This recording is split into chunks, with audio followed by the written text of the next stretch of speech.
एक गांव में दो पड़ोसी थे जो बचपन के अच्छे मित्र भी थे, जिनका नाम रमण और हरिलाल था। दोनों स्वभाव से काफी भिन्न थे। रमण बहुत धार्मिक था और भगवान को बहुत ज्यादा मानता था। वहीं हरिलाल कर्म में विश्वास रखने वाला बहुत मेहनती व्यक्ति था। दोनों की आर्थिक स्थिति ज्यादा अच्छी नहीं थी। एक बार दोनों ने मिलकर अपनी परिस्थितियां बदलने के लिए भागीदारी में थोड़ी जमीन खरीदी। उनका विचार था कि इस जमीन में वह अच्छी फसल उगाकर उसको बेचेंगे और अच्छा धन कमाएंगे। अब समय था फसल पाने के लिए खेत में मेहनत करने का। मेहनती हरिलाल खेत में काफी ईमानदारी से मेहनत करता, लेकिन रमण खेत से दूर ही रहता और मंदिर में जाकर भगवान से अच्छी फसल की उपज मिले इसलिए पूजा प्रार्थना करता। समय बीतता गया और कुछ समय बाद खेत की फसल पककर अच्छे से तैयार हो गई। इस फसल को दोनों ने व्यापारी को बेच दी, जिसके बदले उन्हें व्यापारी से काफी पैसे मिले। अब बारी थी पैसों की बंटवारे की, तो घर आकर हरिलाल ने रमण से विनती की कि इस धन का ज्यादा हिस्सा उसे दिया जाए, क्योंकि उसी ने खेत में ज्यादा मेहनत की है। इस बात से असहमति दर्शाते हुए रमण बोला, नहीं, धन का तुमसे ज्यादा हिस्सा मुझे मिलना चाहिए, क्योंकि मैंने भगवान से इसकी प्रार्थना की, तभी हमको इतनी अच्छी फसल हुई।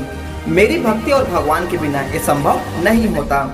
दोनों ही अपनी अपनी बात पर अड़े हुए थे। वह दोनों इस बात को आपस में नहीं सुलझा सके।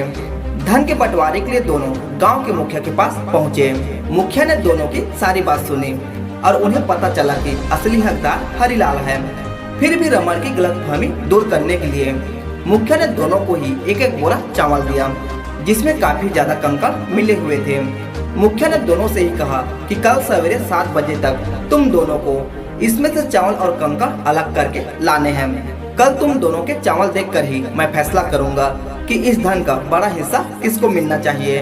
रमण और हरिलाल चावल की बोरी लेकर अपने घर चले गए। मेहनती हरिलाल ने रात भर बिना सोए चावल और कंकड़ को अलग किया, लेकिन रमण चावल की बोरी को लेकर मंदिर में गया और भगवान से चावल में से कंकड़ अलग करने की प्रार्थना करके सो गया। अगले दिन सुबह हरिलाल जितने चावल और कंकड़ अलग कर सका उसको ले जाकर मुखिया के पास गया, जिसे देखकर मुखिया खुश हुआ। रमण वैसी की वैसी बोरी ले जाकर मुखिया के पास पहुंच गया।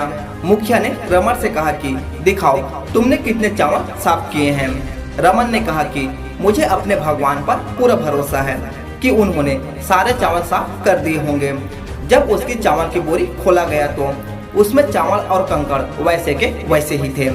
मुखिया ने रमण को समझाया कि भगवान भी तभी सहायता करते हैं जब तुम मेहनत करते हो। मुखिया ने धन का ज्यादा हिस्सा हरिलाल को दिया।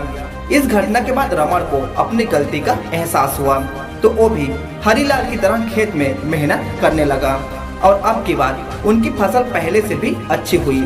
दोनों ने फसल बेचकर पैसों के बराबर हिस्सों में बंटवारा कर लिए। महत्वपूर्ण सीख इस कहानी में हमें यह सीख मिलती है कि हमें कभी भी सब कुछ भगवान के भरोसे नहीं छोड़ना चाहिए। भगवान हमेशा उसका साथ देते हैं जो कर्म करना नहीं छोड़ता। इसलिए हमें किसी भी क्षेत्र में सफलता पाने के लिए मेहनत करनी ही चाहिए। एक गांव में दो पड़ोसी थे जो बचपन के अच्छे मित्र भी थे, जिनका नाम रमण और हरिलाल था। दोनों स्वभाव से काफी भिन्न थे।